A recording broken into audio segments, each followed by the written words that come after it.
Ayun, good morning guys! Another day, another ride! Yay! So today is March 20. Tama ba? March 20, yes!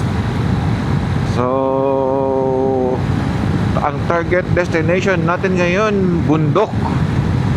So re-resbakan natin yung inakyat natin na bundok nung nag-year-end ride tayo 2025, yung Yaku.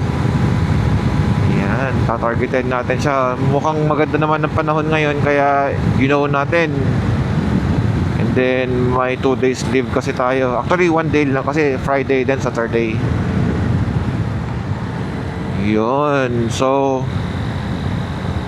gagawin natin ngayon is 2-day ride. So tatarget natin Yaku, yung highest road or highest provincial road dito sa Kaohsiung. I think that's the second highest. And then dediretsuhin natin yon hanggang Hualien. Lulusot tayo sa Hualien dito. Then doon tayo mag-overnight. Then the following day, aakyatin natin yung highest road dito sa Taiwan. Ang kanyang elevation, I think nasa 3,200 plus, ganun, 3,200 meters above sea level.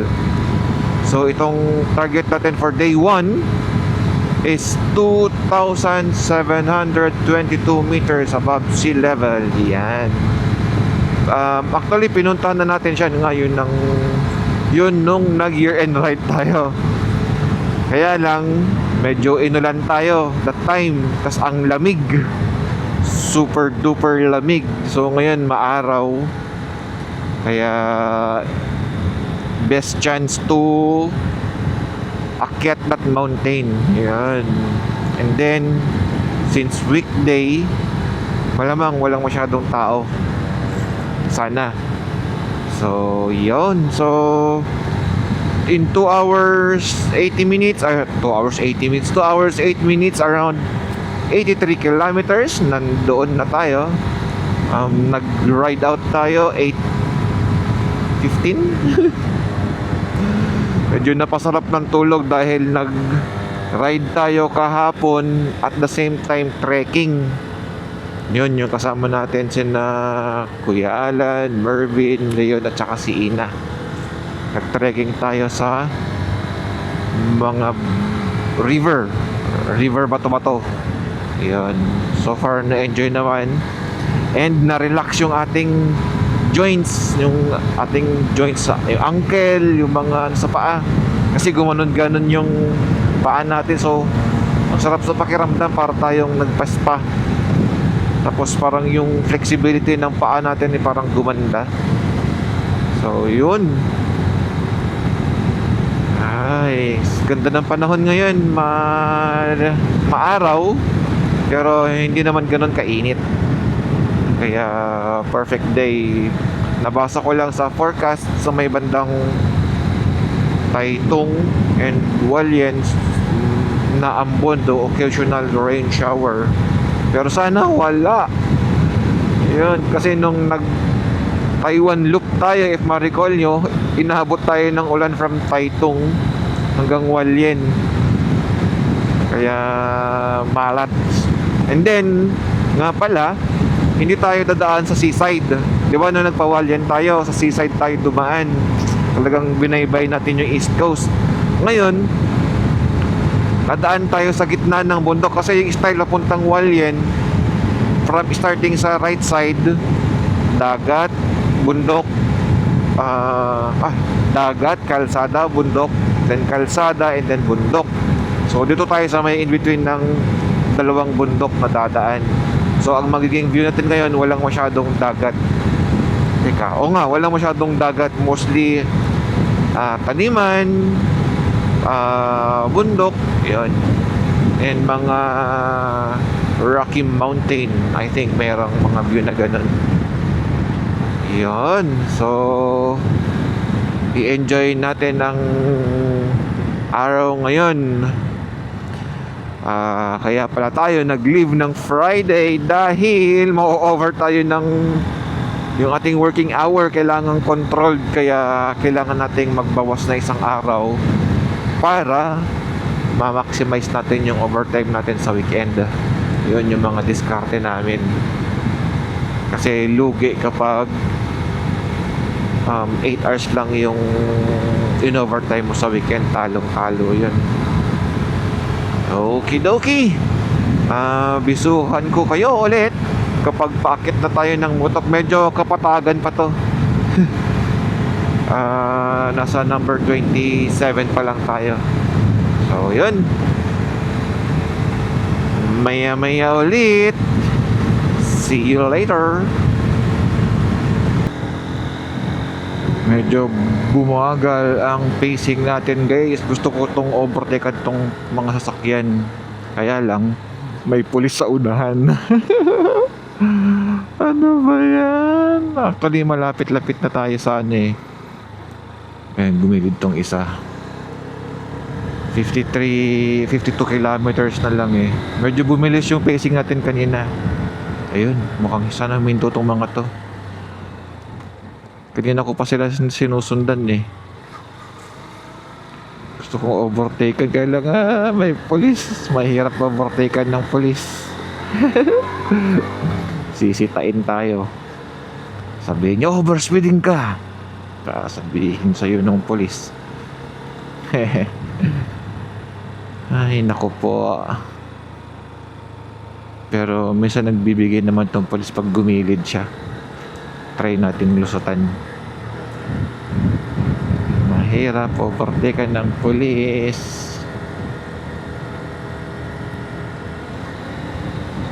Chinek ko yung ano natin eh, napaaga yung ibis na nakalagay is 11:30. Eh gumanda yung PCT kasi ang luwag ng kalsa, tapos walang sasakyan. Nakalagay doon arriving 11 o'clock. Tapos wala, bubigla na namang 11:30 ulit dahil doon sa ano, sa convoy. Anyway, sana malusutan natin to. Sa next na village lang siguro tong police.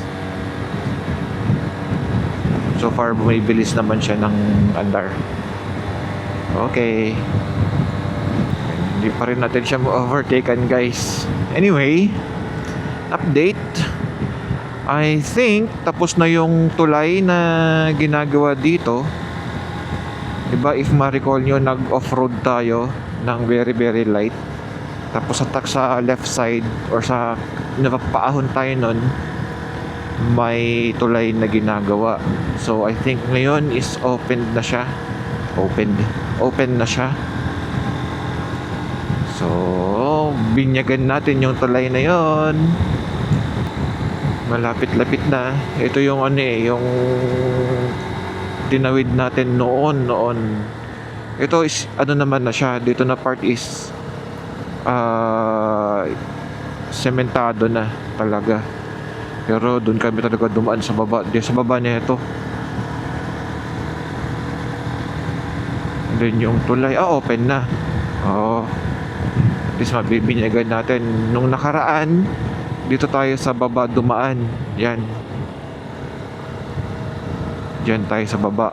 Ngayon dito na. Oy, ganda ng tulay na to, bagong gawa. Yan yung rough road na dinaanan natin.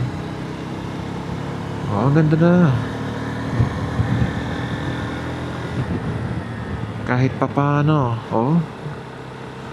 Diba? I think nagawa nila to less than 2 years. Katapos nila. Or baka 1 year lang, ganun. Tapos na agad. Ano ba yan? Dumagdag yung oras natin.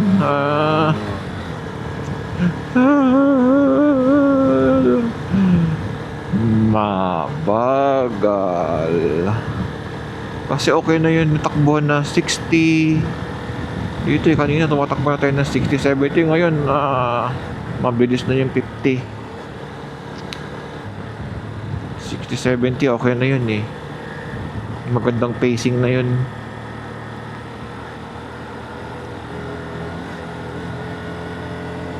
Yun, tingnan mo yung mga bato na yun, no, galing sa bundok, oh, na wash out. Tapos umaba dyan, no, mga boulders na.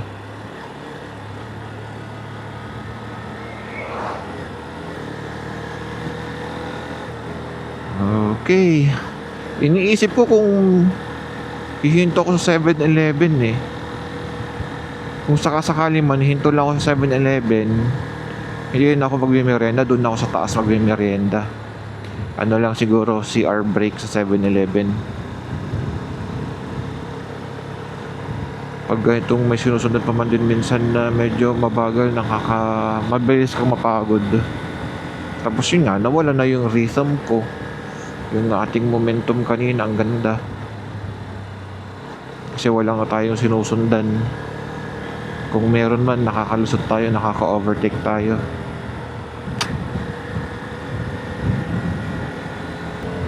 Target pa rin naman natin at least alas 12, nasa taas na. Para mga then pahinga lang tayo ng mga 30 minutes and then ride out. So mga nasa wali na tayo ng 5 o'clock siguro. Yeah, 5 o'clock kasama mga pahinga or may makita man tayong spot na pwedeng hintuan. Kasi yung side na yun, yung dadaan natin is number 9. Yun ang hindi ko pa napuntahan yung dulo nun. At least yung 11 na daan na natin yun. Yun yung East Coast. Ang ganda ng tuwig ngayon, no? Malinis. Malinis. Ayan, dati binabaha to, tinaasan na nila. Yan, medyo bababa lang yung kalsada dati. At least parang tumaas din siya ng mga ano, from the original kalsada na nakikita ko. Siguro tumaas din siya ng mga 3 or 4 meters. Okay, nakaka-board.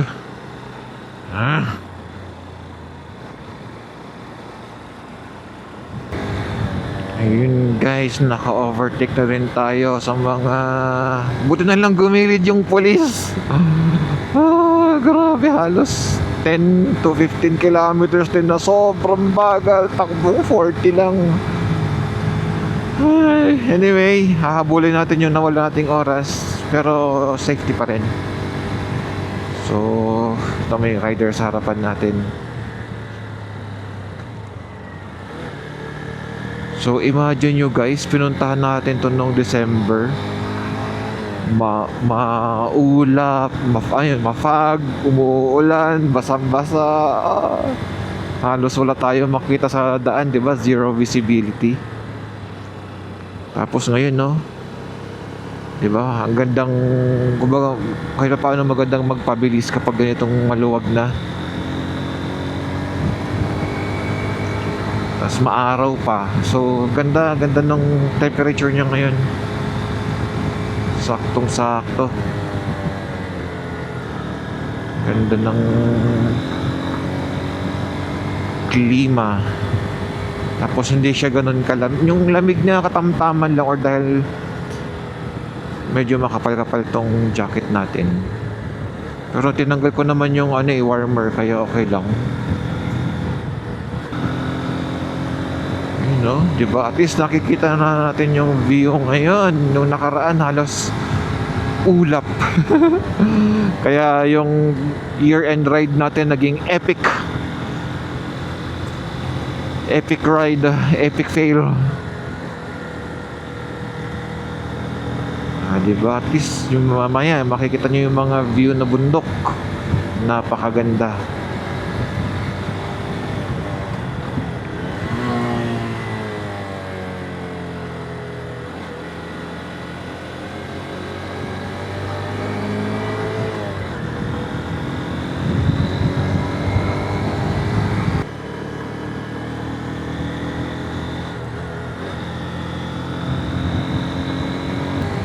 Meron tayong lead sa harapan, no? Spare natin siya.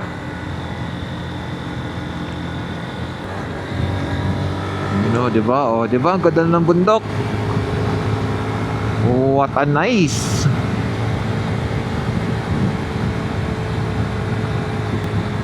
So, hindi na pala tayo huminto sa 7-Eleven para mag-CR break. Diretsuhin natin. So far, hindi naman ako naiihi. Pero ang alam ko may ihian sa may bandang... Oh, may anong ko doon sa may 2722 na marker. Talagpas ko lang ng konti doon. Alam ko may ihian doon eh. Ah, diba guys? Ang ganda ng bundok. Look at the view.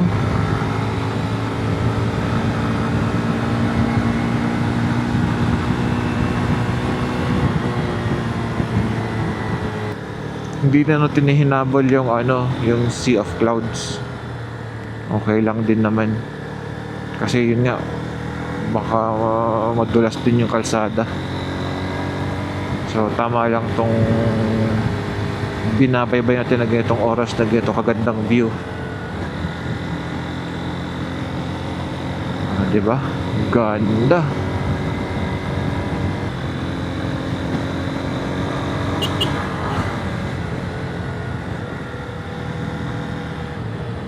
Vlog show. Oh, diba guys? Ang ganda oh. Ooh. Siguro nasa na tayo? Nasa around 1,500 meters above sea level na.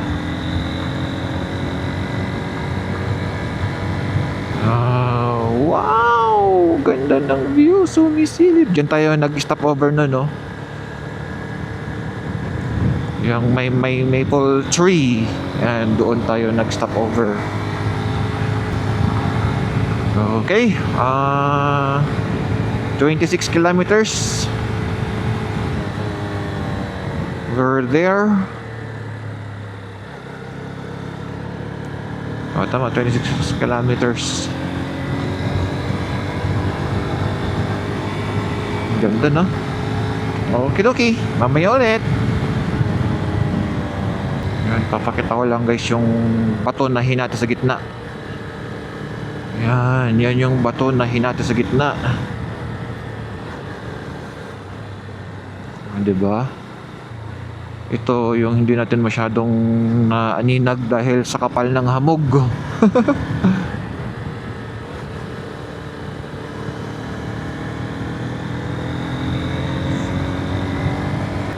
Diba? Pansinin nyo yun. Try nyo pong balikan yung vlog natin dito. Grabe, halos talagang walang makita. Tapos nagtutubig pa yung salamin natin. Epic. Pero maganda umakyat ng weekday rito. Halos walang masyadong sasakyan. Bihira-bihira lang.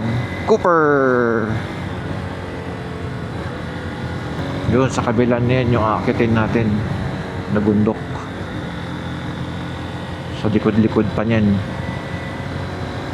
Yung kalsada na yun, nakatin natin, no? Yan.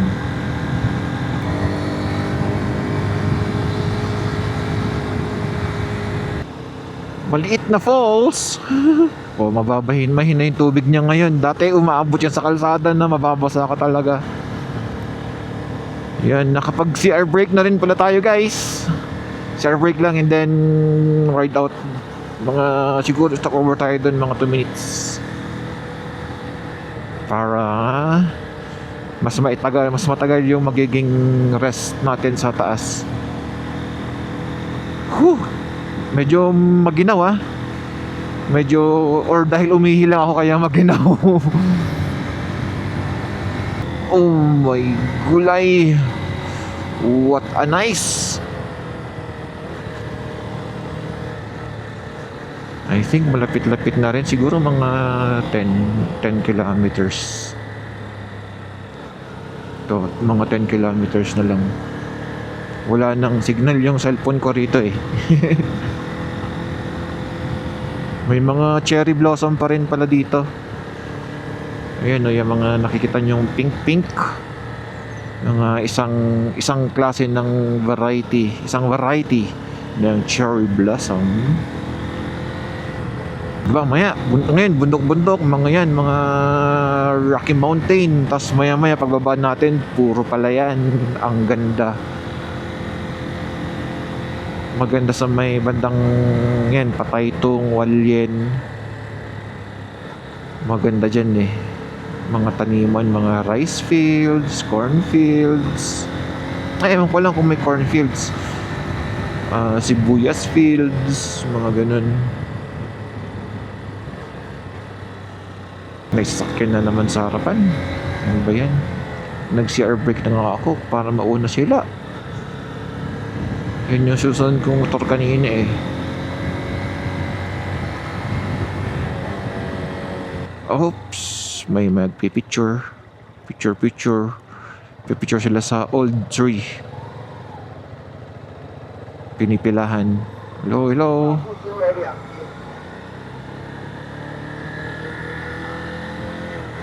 Dito, malalaking puno kasi yan. Yun o, yung mga ganyan no. Malalaking puno. Sa likod na tong bundok na to. Kasi dadaan tayo yan. Ang likod na bundok na yan. Yun na yata yun. Ay, likod ng bundok. Dito sa may isa pa. Yun. Then, okay na. Ando. Kita nyo ba? Country roads, take me home to the place I belong.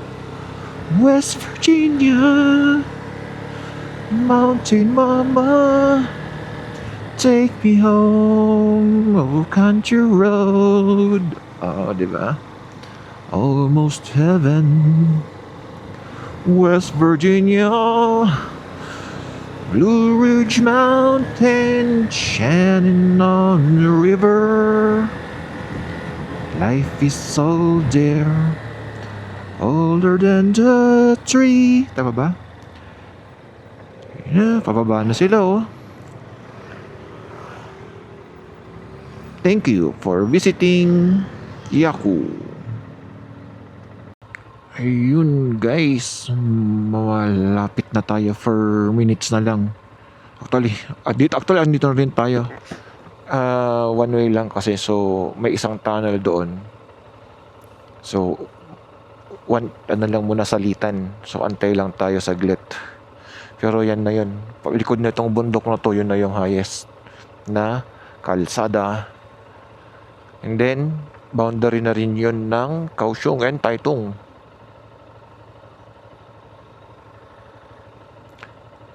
Tingin ko siguro dati rin kalsada ito pag ganyan, no? Kaya lang na landslide kasi meron siyang daanan dun eh. Medyo may patag. Tapos yan, may nag-hike hanggang sa taas. Hinahike nila yan. Diba? Nang pumunta tayo, puro hamog yung nakikita natin ngayon. Diba? Malinaw. Tapos ang alam ko doon sa dulo na yung Jade Mountain. Ay hindi. Basta yung highest mountain na sa Taiwan. Dito. Katabi lang yan. Yushan? Yushan ba ang tawag doon? Yushan Mountain. Yun siya. Kasi minsan uubusin lahat ng papakit eh. Mga pasalubong sa atin, uubusin lahat yon. And then next tayo naman kaganan. Let's wait. Sabi siguro, wala pa rito, hayaan mo silang pumila dyan. Kumakain pa ako. ay. Biruin yun, nag-rock slide mula taas. Gumanon. Actually, kahit dito rin kayo nalagyan na ng ganito, ng barrier. Okay ito nang gawin na sa bahagi, imbis na rock netting wall, tapos ganyan, no? Mga, ano yan, 25, 30 mm. Ang tagal naman. Ano ba yan? Wala naman dumarating. Unless naglilinis. Ayan. So, yan guys, yung mga pinauna nila. Next tayo naman. Kasi cave na yan eh. Tunnel. Tumayo na siya. Baka sa last nung isa doon. Yung puti. It's our turn.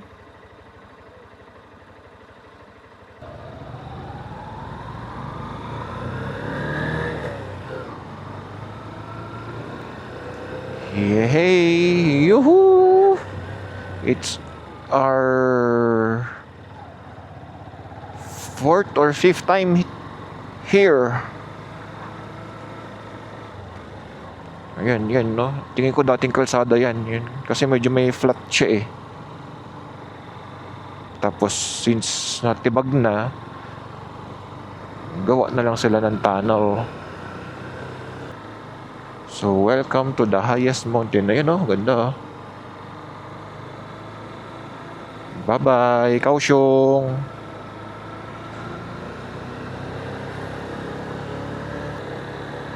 Ayan na yun.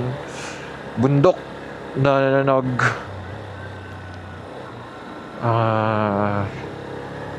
in between Yushan National Park.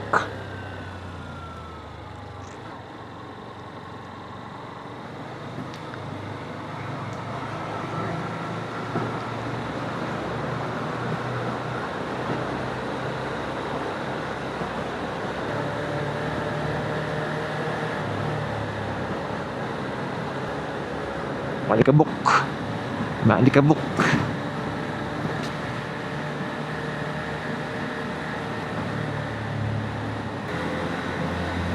Yan na.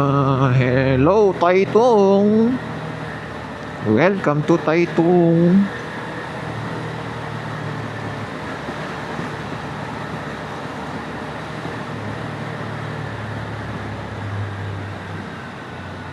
Yan. Hanap lang tayo ng parkingan. Dito tayo.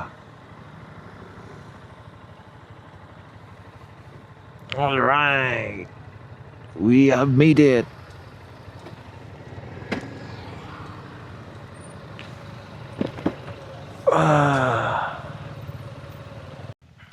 Ayun guys, we have arrived.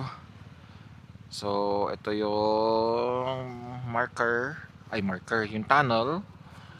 Yan, 2037. So, ito yung pinuntahan natin noon na ginaw tayo.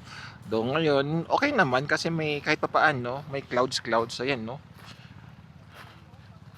Hindi natin tanaw yung bundok na doon, pero if na-check nyo yung, if natatanaw nyo, doon tayo dadaan mamaya. Doon tayo bababa. Yan, lilikodan natin yung bundok na yan.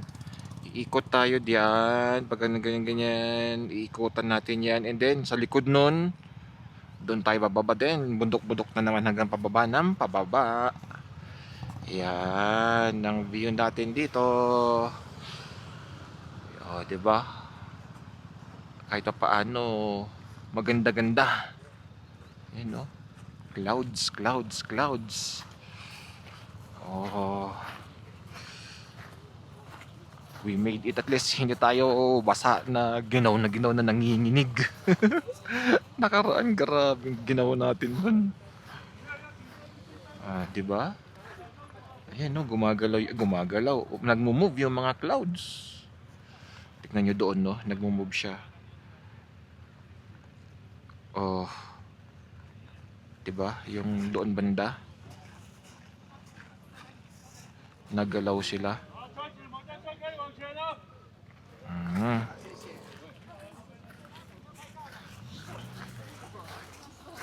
Yan.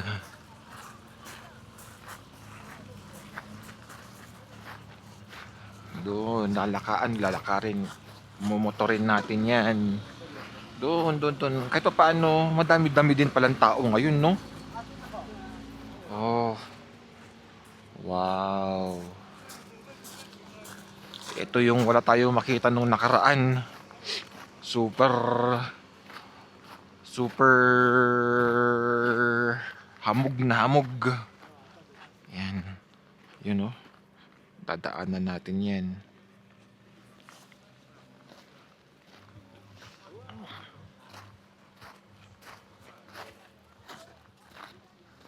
Tapos, oh, bangin. Yan. Ganda. Kahit pala weekday, dami ding namasyal dito, no? Yan. Yan.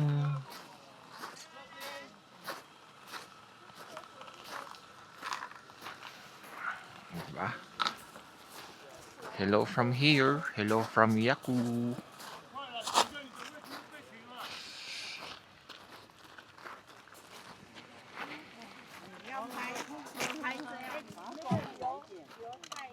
Diba? Ganda. Selfie lang tayo dun sa may marker. Dito tayo.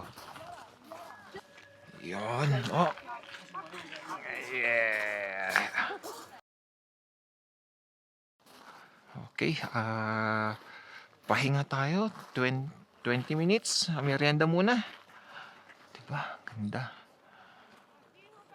Nakarating tayo parang 11:30. Ganda, no? Okay. Snack muna tayo.